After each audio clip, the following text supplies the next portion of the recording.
welcome to the webinar. My name is Clionadh Introduction. I'm the founder and CEO of ACLED, which is the Armed Conflict Location and Event Data Organization. We are a conflict monitor and a leading source of data and analysis on global conflict. I will be moderating today's session, which is called A Perpetual State of War, an analysis of IDF and Palestinian armed group tactics in the West Bank and Gaza. This webinar comes from an excellent piece of research on Israel's Operation Iron Wall in the West Bank, and it has been completed by the ACLED expert for the Middle East, Nasser Khadour, and our Middle East senior analyst, Dr. Amina Mevar, who is here with us today. Amina leads analysis on regional conflicts and provides expertise to ensure the accuracy of ACLED's data coverage of this region.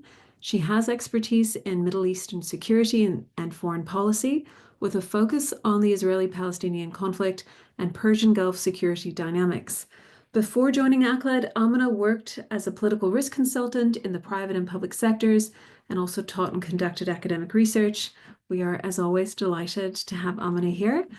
We also have our Middle Eastern research manager, Salma Issa, on the session today, and Salma will focus on the situation in Gaza and Israel's operation since the collapse of the ceasefire and the start of Operation Gideon Chariots, which we, of course, have been tracking using ACLED's Gaza Monitor, which we started after October 7th. Salma is responsible for data collection across the Middle East, and she has over 10 years of experience in Egyptian civil society and research in the academia sectors, with expertise in political analysis and trends and patterns of violence in the MENA region. We are also thrilled to have Salma here, of course. And we also have the pleasure of hosting renowned journalist Meron Rapoport. Born in Tel Aviv, Meron has been a journalist for the last 20 years at various newspapers across Israel. He is the former head of news at Haaretz and a winner of the Napoli International Prize for Journalism for an inquiry about stealing olive trees from Palestinian owners in 2003. Since 2018, he has been the editor and writer for the Local Call /+972 mag, a Israeli-Palestinian independent news outlet, while also contributing to international publications such as The Nation, The Guardian, Middle East Eye, and more. Following Salma and Amine's presentation, Meron will be focusing his comments on the impact of internal Israeli politics on the violence that we are seeing in both the West Bank and Gaza. We will then have time for questions, so feel free to pop your questions into the Q&A function throughout the event.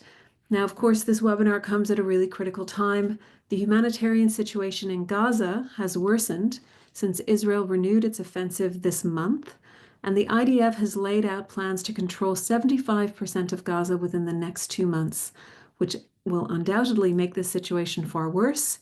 And while a lot is known and reported about, of course, in the dire humanitarian situation across Gaza, throughout this war, far little attention has been paid to the implications of Israeli operations and policies in the West Bank.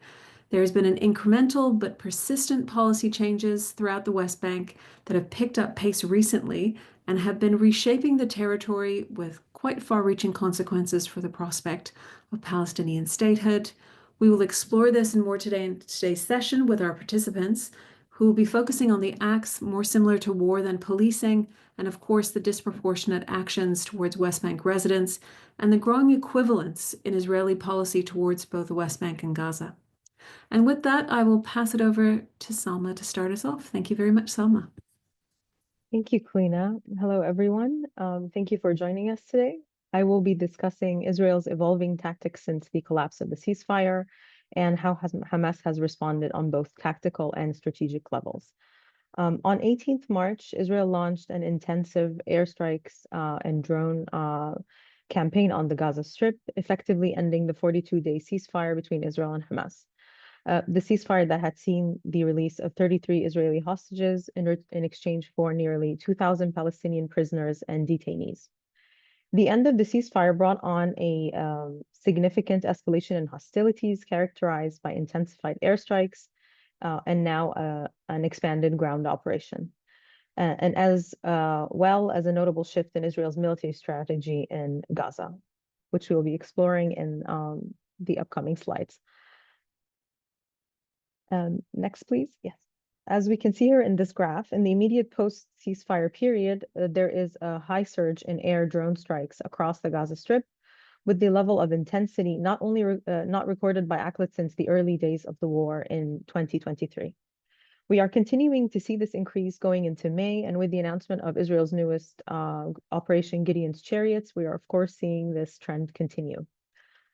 The intensification of the Israeli air drone strikes has also been accompanied by a marked increase in their lethality. ACLED has recorded over 3,400 Palestinian fatalities. This number includes both civilians and combatants from airstrikes alone. In parallel, the Israeli military has reported the killing of at least 800 militants since the resumption of fighting in Gaza. Beyond the scale and lethality, what's equally significant is where these strikes have been concentrated.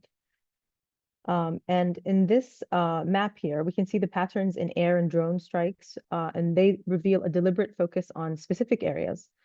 From this map, we can see that Khan Yunis has seen the highest number of air drone strikes, and it's followed by Gaza City, Deir al-Balah, and then Deir al-Balah, signaling these areas as current strategic priorities for the IDF, of course.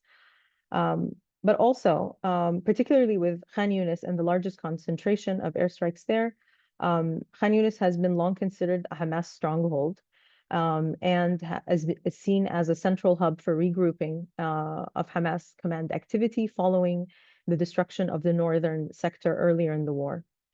And as such, the intensity of strikes in this area suggests a strategic effort by Israel, not only to degrade Hamas's military capabilities, but also to prevent its reorganization and entrenchment in the south.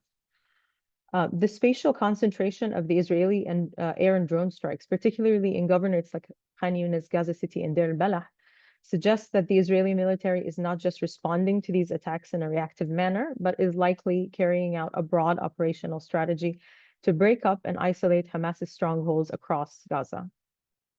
Moreover, the targeting of these specific areas likely supports Israel's broader ground objectives, particularly the establishment and protection of the military corridors, which we have seen expand throughout the war, but more in much faster fashion recently, with the construction of the most recent security corridor, the Morag corridor in the south.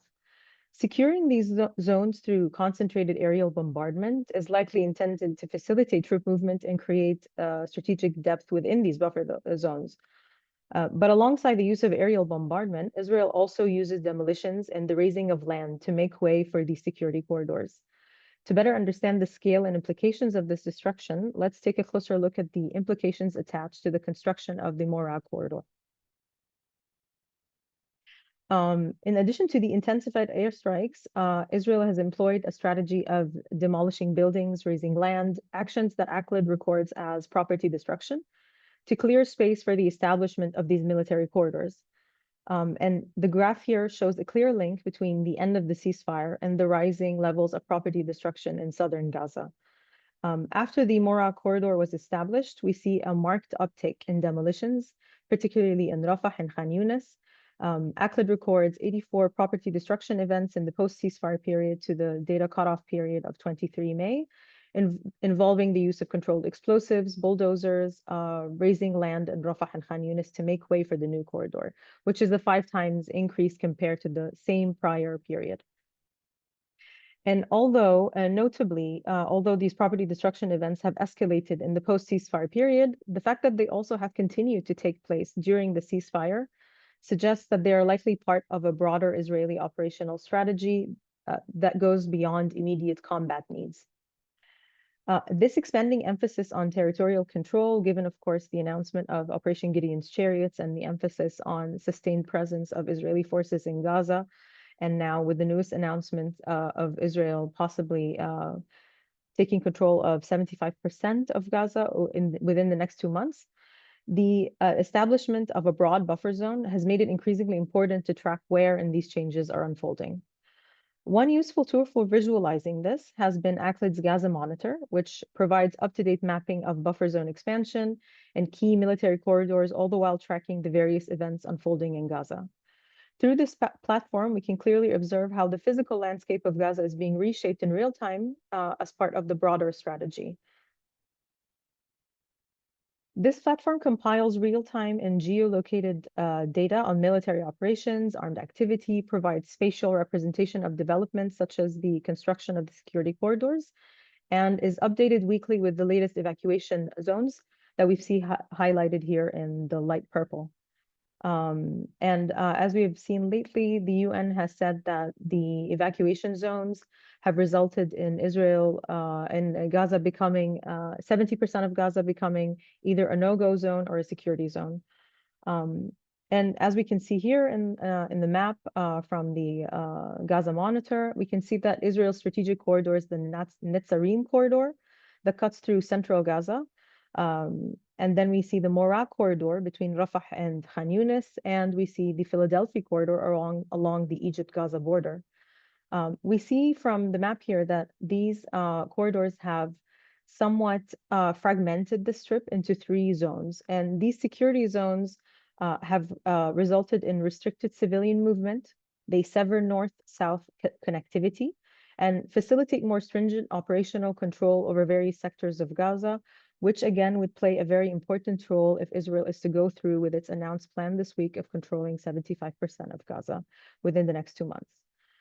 While these corridors have enabled Israel to assert greater operational control and fragment Gaza into isolated zones, they have also directly shaped the environment in which Hamas operates. And now let's take a closer look at how Hamas is navigating and responding to these evolving conditions on the ground. Hamas's military response in the immediate aftermath of Israel's renewed operations was notably restrained. We only see that the first reaction from Hamas on 20th of March is the launch of 3 rockets towards the southern Israeli coastal city of Ashkelon, which is the only direct action they take during that period. Following this, Hamas remains largely inactive for nearly a month, even as Israel significantly expands its operations across the Strip. Hamas's unresponsiveness during this time is likely in hopes of the reinstatement of the ceasefire. But since then, amid Israel's continued expansion of its operations, Hamas has resumed engagement in mid-April, predominantly, of course, employing guerrilla tactics that we had also seen them transition to in the earlier phases of the war. However, the current level of activity that we are seeing from Hamas is at a much lower rate than that before the ceasefire. In terms of fighting tactics, Hamas is continuing to rely heavily on guerrilla warfare techniques. They are continuing the use of tunnels, which have allowed fighters to conduct surprise attacks and move undetected beneath highly surveilled areas. And as we can see from the map here, Hamas's attacks have remained limited in number, but are geographically dispersed across the Strip, with the highest concentrations of attacks happening in North Gaza and Rafah. Notably, some of the most fatal incidents, as we also can see here, have occurred near or around the newly established buffer zones. And this indicates a likelihood of Hamas exploiting the vulnerabilities that have been created by these expanded areas of control that have permanent Israeli positions. And some of the deadliest attacks that ACLED has recorded have been concentrated in northern Gaza, particularly around Beit Hanun, as well as the southern area of Tal al-Sultan and Rafah, where we see Hamas launching ambushes with IEDs, artillery, targeting positions, Israeli positions in the buffer zone and in the adjacent areas.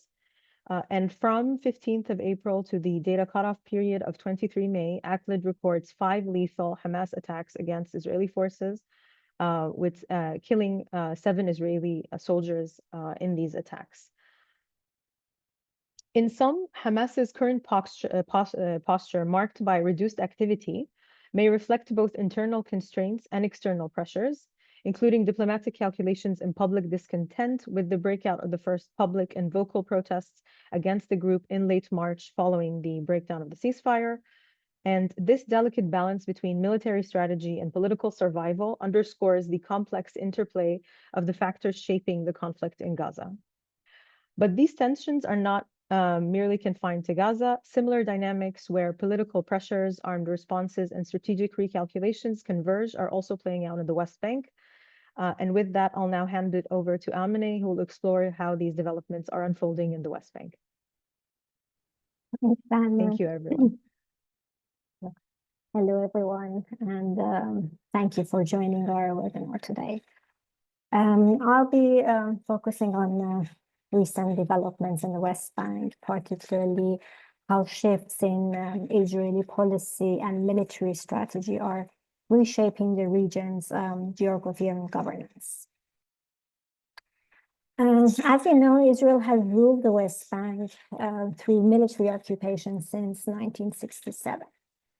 And on the surface, a status quo held for nearly 2 decades following the Second Intifada, with the Israel-PA security coordination persisting and keeping the region relatively quiet. The interim steps and arrangements outlined in the Oslo Accords remained effectively frozen, with the territory divided in 3 zones. Area A, which is at least nominally under the civil and security control of the Palestinian Authority. Area B, where the PA has civil control, but Israel controls security. And Area C, which is under full Israeli civil and military control. According to the Oslo Accord, Area C was meant to be gradually transferred to Palestinian control, but the transfer has never taken place. The situation on the ground has also never really been static. Israel has steadily expanded its settler footprint through both official approvals and the spread of illegal outposts, aiming to reduce the Palestinian presence in Area C. Annexation has become a normalized position within the Israeli rights, and under the current government, particularly under the shadow of the Gaza war, significant steps have been taken toward annexation. These include the retroactive legalization of outposts, approval of new settlements, and major road expansions, and a sharp surge in housing unit approvals, many in settlements deep inside the West Bank. Notably, these measures have not been limited to Area C, but have in recent times also expanded into Area B. And while it may take several years for the effects of these plans to fully materialize, they're laying the groundwork for securing spatial dominance over the territory and increasing population growth, developments that could escalate tensions and violence on the ground. And let's not forget that the situation in the West Bank is already deeply concerning. Settler violence has been steadily rising for several years, and dozens of smaller rural Palestinian communities have been driven off their lands. We published a report on this topic in June last year, which I invite you to read. The link is in the chat. Since then, the trend of settler violence has remained steadily high. It is then in this context of prolonged military occupation, the PA's failure to protect Palestinians from violence, and a steadily worsening horizon for a political solution, that organized militancy re-emerged in the West Bank in late 2021 after more than a decade and a half of dormancy. The IDF has understandably responded to the rise in militancy, initially through near daily raids, primarily in the northern West Bank, with a heavy reliance on intelligence. But after 7th of October, these responses escalated sharply, adopting increasingly warlike tactics, including the use of airstrikes, something not seen in the West Bank since the Second Intifada. Then in January of this year, the IDF launched its largest military campaign in the Middle East in decades, Operation Iron Wall. This operation has focused heavily on the refugee camps in Jenin and Torkram, long-standing hubs of armed resistance, and has had a major impact on civilians. Around 40,000 Palestinians have been displaced, marking the largest forced displacement in the West Bank since 1967. The scale of this displacement, combined with widespread destruction and ongoing demolitions, particularly in Jenin, Tulkarm, and Nur Sham's refugee camps, along with the repeated use of airstrikes and other military tactics, has led many to draw comparisons with Gaza. Increasingly, we are hearing references to the Gazification of the West Bank, with these refugee camps described as having been turned into mini Gaza. Israeli officials have also been increasingly framing the West Bank as an active war zone. Militancy in the areas portrayed as part of a broader multi-front war against Israel. Restoring security in the West Bank has been declared an official war objective, and the IDF has designated these refugee camps as military zones. But while the IDF's tactics have resembled warfare to a certain extent, the scale and intensity of violence originating from Jenin and Tulkarm and the West Bank more broadly has not come close to the level of threat posed by armed actors in Gaza and Lebanon, or to the much more significant threat that emanated from the West Bank during the Second Intifada. In a recent report we published, we examined the dynamics of armed groups active in Jenin and Tulkarm since 7th of October to provide a more nuanced and data-driven understanding of the scope and nature of the threat they pose. And a few key points are worth highlighting. These groups, most of which are loosely decentralized small groups that self-identify with Fatah's Al-Aqsa's martyr brigades, or are affiliated with Palestinian Islamic Jihad, likely receiving financial support from its leadership without clear evidence of direct command and control, operate in a highly localized manner. Nearly 70% of incidents involving these groups in Jenin and Tulkarm have occurred during IDF raids, with clashes taking place in and around the militants' home areas, often aimed at obstructing Israeli operations. As IDF raids intensified, the tactics and weapons used by these groups also became more sophisticated, with a rise in the use of homemade explosive, importantly also roadside bombs, which made IDF operations more dangerous for Israeli soldiers. Beyond the context of IDF raids, we have seen over 300 offensive incidents carried out by groups linked to Jenin and Tulkarm since 7th of October, targeting civilian settlements and Israeli forces. But more than 90% of these incidents did not result in any injuries or fatalities. Many involved gunfire from a distance towards settlements or checkpoints with little coordination or clear targets, likely intended more a symbolic act of resistance than effective attacks. Finally, attacks inside Israel remain rare. Since 7th of October, only 2 such incidents have been linked to individuals from Jenin or Tulkarm, one involving a Hamas operative and the other an unaffiliated individual. So what does the data suggest? Armed militancy in Jenin and Tulkarm, led by local groups that have grown in sophistication, has posed a security challenge for Israel in recent years, one that the IDF sought to counter through frequent raids and targeted operations.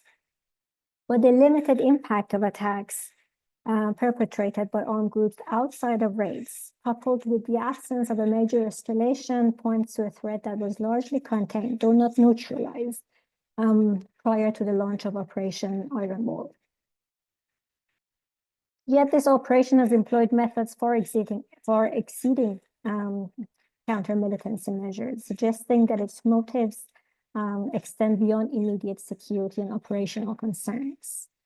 The operation was launched shortly after the ceasefire in Gaza took effect, and a show of force in the West Bank, especially the projection of victory in the refugee camps, likely resonated with Israel's far-right and pro-settler factions to whom Netanyahu has made sweeping concession to preserve his coalition government.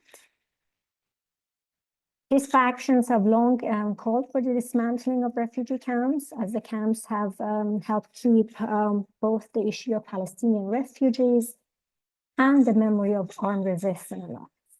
As Israel continues to systematically demolish buildings and widen roads in the camps to facilitate IDF freedom of movement and action, it appears to be working toward integrating refugee camps with nearby cities and fundamentally reshaping their topography. Additionally, it appears that following the events of 7th of October, Israel's risk tolerance has shifted. Israel is now implementing the strategy of maintaining a military presence on enemy ground to preempt future threats. We have seen this approach not only in Gaza, but also in Lebanon and Syria. And now it seems Israel aims to establish a permanent military presence in some of the refugee camps in the West Bank. Given that these camps are located in Area A under the nominal control of the Palestinian Authority, this move will likely further weaken the PA's authority and deepen its legitimacy crisis, as thousands of Palestinians grow increasingly disillusioned with its ability to safeguard their security. This in turn aligns with the interests of Israel's pro-settler factions, who seek to annex the West Bank and extinguish aspiration for Palestinian statehood, a position increasingly reflected in broader Israeli policy. And without a credible political process to offer hope and a path forward, and as creeping annexation and collective punishment deepen Palestinian despair and risk fueling radicalization, the long-term security of both peoples is increasingly in jeopardy. Thank you. And with that, I'll hand it over to Meron. Thank you, Salma and Amene. I will not use graphics and just try to have a political analysis of the situation. I would start with Gaza, and I would deal with I would say 3 levels here. One is the Israeli public opinion. The second is the army strategy, and the third is the government and the political aims of the current Israeli government. I will start with the public opinion in Israel. The public opinion in Israel, I would say, since the mid-24, but certainly since the end of 24 and leading to the ceasefire in January, is predominantly and consistently for the end of the war and for a deal to release all the hostages. Just the day before, there was a poll in the Israeli public TV where 53% of Israelis were for a deal, including an end to the war, complete withdrawal from the Gaza Strip, release of thousands of Palestinian prisoners in return to the release of all the prisoners alive and dead. So here we have very consistent Israeli public opinion saying we want, first of all, of course, the hostages, but we want also the war to end. We have seen also in the last weeks, and this is interesting, for the first time, I would say, since the beginning of the war, more public attention in Israel, or more openly speaking about the results of the Israeli, what's happening in Gaza, the war crimes, ethnic cleansing, and things like that that were not discussed before, neither by Israeli politicians nor by the media. Then, so this is the framework of the Israeli public opinion. Of course, it has to also with a very the last of the Netanyahu losing confidence. Most Israelis also again very consistently about between 60 to 70% think that Netanyahu is continuing the war, that his government is continuing the war for political reasons. Then there is the military. The military was quite happy, so it seems, with the ceasefire. But once it resumed the fighting, and that was a political decision, then it seems that the strategy of the military at the moment is not really going against Hamas as an organization, and even not, and of course, not going for the release of the hostages, because it's quite clear to everyone that the hostages will not be released by a military intervention. The idea of the army is to take over most of the Gaza Strip, 75% of the Gaza Strip, and doing so, they know that it's very difficult for them to chase every Hamas militant and Hamas commanders. So what they do is they take over territories, they bombed heavily, trying to push the residents out of these places. They're using, of course, they're using the humanitarian aid as a tool to push people out of, certainly, of Khan Yunis and other areas. And the idea is also to destroy, to lead to total destruction of the areas that they are taking control of. We have seen that in Rafah.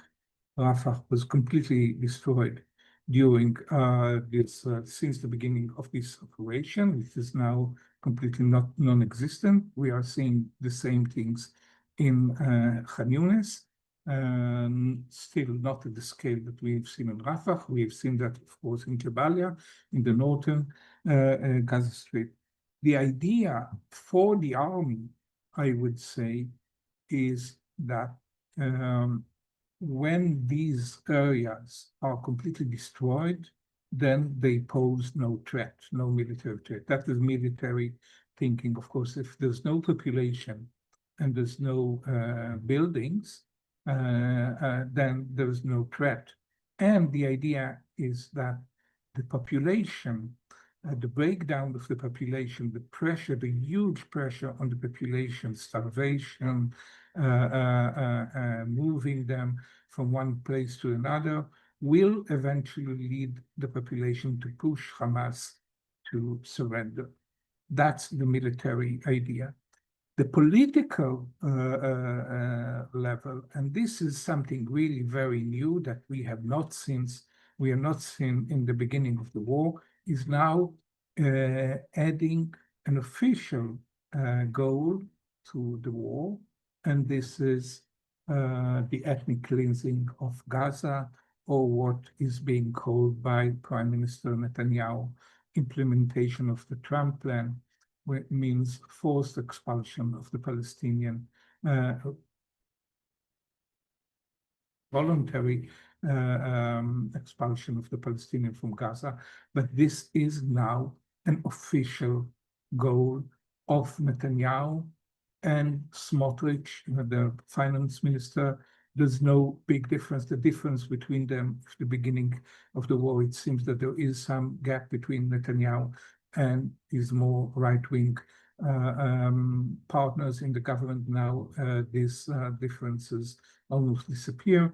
We have seen Netanyahu saying that there will be not a stone left in Gaza standing, and that the people will have to leave and then emigrate out of the voluntary. We have seen Smotrich just the other day in what's called the Jerusalem Day, saying we want to, the word occupation is a beautiful word, we want to occupy the whole of the Gaza Strip and to resettle it. So that's the official political plan. The army is more hesitant in using terms, these very blatant terms of forced immigration, of implementing the Trump plan. I think the army is also aware of the legal consequences of that. The army is quite aware that the new arrest warrant may be mandated for army officials. Till now, we have arrest warrant for Netanyahu and the ex-defense minister Yoav Gallant. I think they are very aware, so they are quite hesitant in using this language. But I think everyone understand that this is the goal, and that the goal of destruction of Rafah and now Khan Yunis and Tel Zatar in Gaza City and all this, that the final goal is to make these places uninhabitable, that people will not have a place to return to, and then they will have to concentrate in places where they get food, in the southern Gaza Strip, and then will choose to emigrate, because when you have no food, you have no work, you have no study, you have no university, no school, no nothing, then people will prefer to leave. So I think the soldiers, and we have published a big investigation in local called Me and Owen Ziv, together, I think the soldiers themselves are quite aware that this is the goal of the operation in Gaza. Now, the West Bank is in a very, is almost in large extent is a mirror image of what's going on in Gaza. The same tactics are being implemented in the West Bank. Destruction. We have seen, as Amin told, we have seen destruction in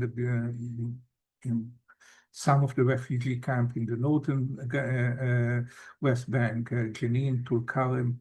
We've seen large destruction. We have seen pushing back, pushing people out of these areas. We have increasing discourse about annexation. Just a few hours ago, there was an announcement about the establishment of 22 new settlements. Some of them are already practically exist. Some of them will be really new. Some of them are settlements that were dismantled in 2006. And now will be rebuilt. So there is really copying what is going in Gaza, but still there is a huge difference. The numbers are completely different. We are not seeing the same scale. 40,000 people that were forced to leave the refugee camp in these 3 months are a number that in Gaza we have seen these numbers in a day or a few hours even, 40,000 people. Of course, the destruction, we're talking about a few hundreds buildings that were destroyed in the refugee camps in the West Bank. These are numbers that we're seeing in one day in Rafah or in Khan Yunis or in Gaza. So the scale is completely different. And I would say even that the goal is very distant, that the goal to really annex the West Bank, the talk is more, the narrative is there, but I think still the Palestinians are there. The prospect, while in Gaza, the prospect of pushing million Palestinians out of Gaza seems a reasonable prospect in Israeli eyes. I'm not sure it is possible, but reasonable. I think that while Smotrich and Ben Gvir are they will be very happy to see the same thing in the West Bank, I think we are very, very far from such a possibility in the West Bank, pushing million people out of the West Bank. Also for political reasons, the peace accords with Jordan will collapse the day that this kind of thing will be implemented. There are other reasons why it is not implemented. Also, in a paradoxal way, the fact that there are so many settlers in the West Bank ties the hand of Israel, because they are afraid of a larger escalation, military escalation in the West Bank will hurt also the Israeli civilian who live there, while Gaza is completely free, and there's no risk for Israeli civilian in Gaza because there are none. This is not the case in the West Bank. And I think also the justification for an action in the West Bank is much less. Certainly in the Israeli public opinion, there's no October 7, no October 7 came from the West Bank. And certainly internationally, the situation is more complicated.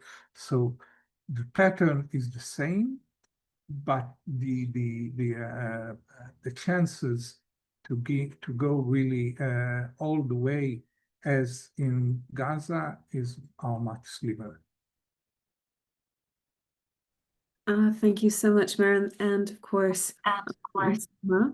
I wanted to pick up on a point that Meron made, if I can first start us off with this, which is that the massive civilian punishment that Amina and Salma discussed is intentional on the part of the Israeli government and, of course, implemented by the IDF forces. And it's intentional as a part of a sequence for two different outcomes. Of course, one is that it will root out Hamas through public pressure from Gazans themselves in a way that the IDF was unable to. And then the second thing I believe you mentioned, Meron, is that it allows for a clearing of Gaza so that the entire landscape has changed. And I suppose one of the bigger questions that has been culminating around the world is that if the Israeli government, which is now besieged in three ways, right?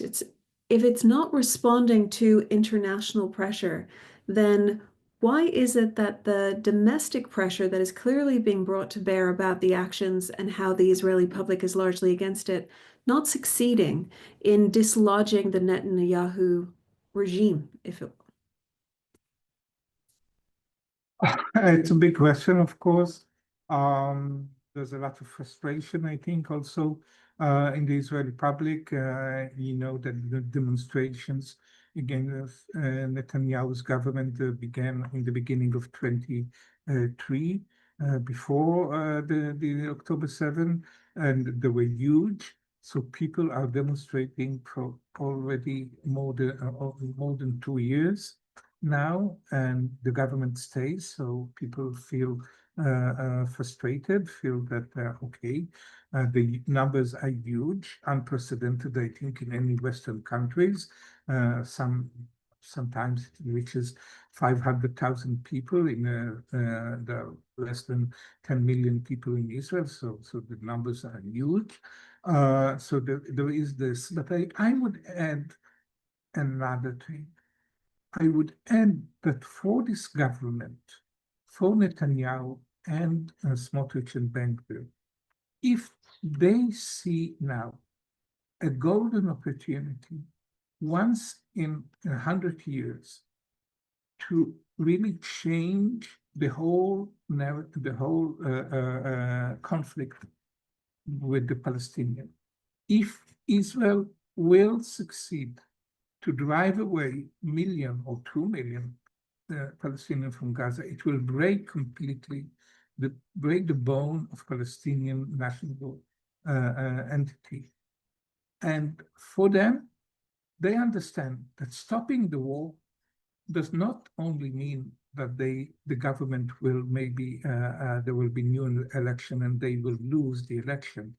The whole project of how they see the final solution in which the Palestinian national movement will be broken, they see a golden opportunity to achieve it. And if the war is over now, then this golden opportunity that will not return for the next 100 years, I think this is what they think, will be lost. So they will not only lose power, they will lose their dream, their vision, their ideology. So this is why I think they insist so much. Thank you very much, Meron. It leads to another question that I would like Salma to take on if possible, which is, in this reading of it, the enemy, as according to the Israeli government of the Israeli people, is the Palestinians rather than Hamas. And within that, even if they were to eradicate the Palestinian population within Gaza, they would not have successfully mitigated the threat that Hamas poses to both Israel and, of course, Israeli citizens. So I'm wondering if you can tell us a little bit about what is the operational health of Hamas at the moment. They've obviously changed tactics, but are we seeing that they are in fact responding to the environment that Meron has noted and waiting or biding their time rather than, for example, going to be affected by the protests within Gaza, especially about how bad things have become?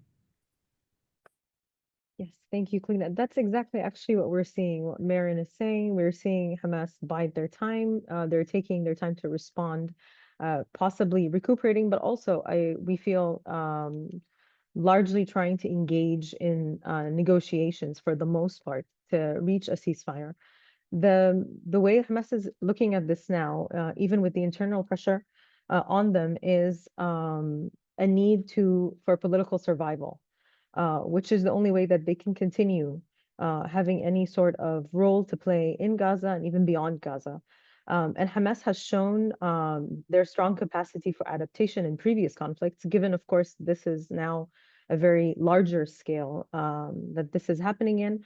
But their decentralized structure and their operational structure, which is cell-based, is designed to really absorb some of these leadership shocks that they have gone through.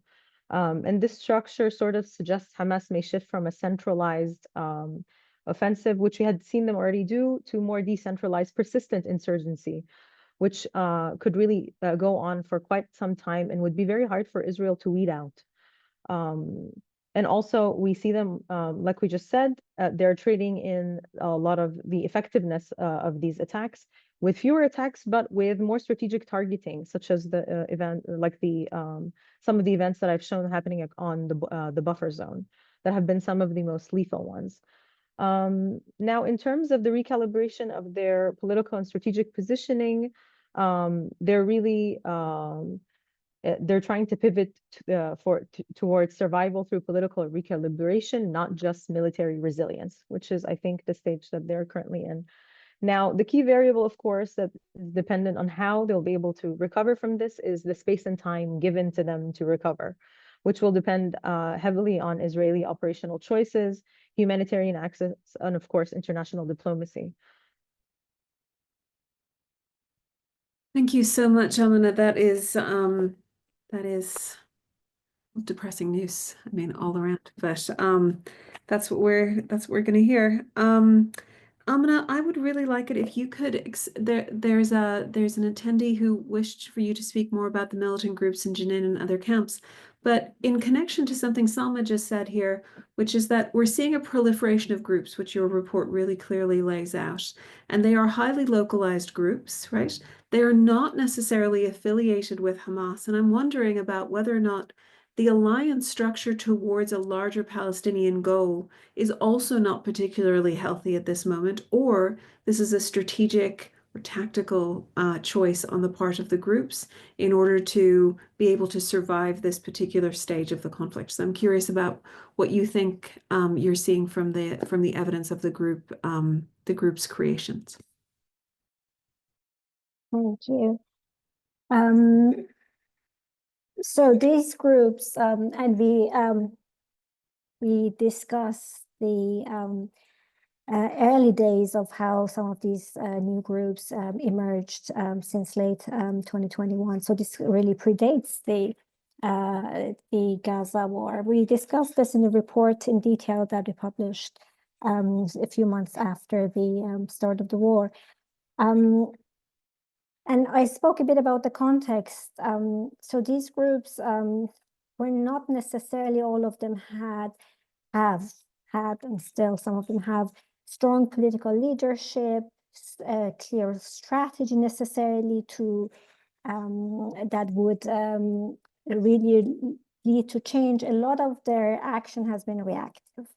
And many of these groups, now what we discuss now specifically now both in Jenin and Tulkarm, but across also the northern West Bank, they're affiliated, they self-identify with Fatah. It doesn't mean there is no central leadership. They see themselves as Fatah. They might have some affiliation with local leaders. Some of them might have the kins of PA security forces, but these are very decentralized groups. Then we have the PIJ groups. These PIJ groups, again, many new groups that emerged pre-war, but then really also proliferated after the outbreak of the war, as Israel also, intensified the operations. Some of these the members would, for example, flee to neighboring villages, to neighboring towns, and then new groups would emerge. And often we're talking about we're not talking about battalions, although these groups in their names often have, for example, the name of the town as a battalion, the Jenin battalion, but we're not talking about battalions. These are usually a small number of young men, very in that context of losing hope, the Palestinian Authority also importantly losing legitimacy, and so they emerge and they have reacted. They emerge and they have reacted, and we have always seen waves of violence in the West Bank, yeah.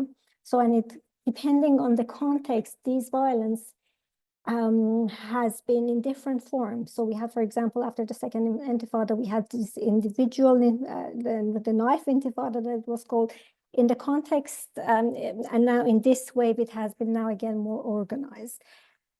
Is Hamas involved? Yes, there is also Hamas. There are also Hamas operatives. It seems Hamas is, while these groups, for example, PIJ seems to be at least recognizing these new groups as its affiliates. Some of it is, well, when members of these groups are killed, they say, okay, these are our martyrs, what they call martyrs.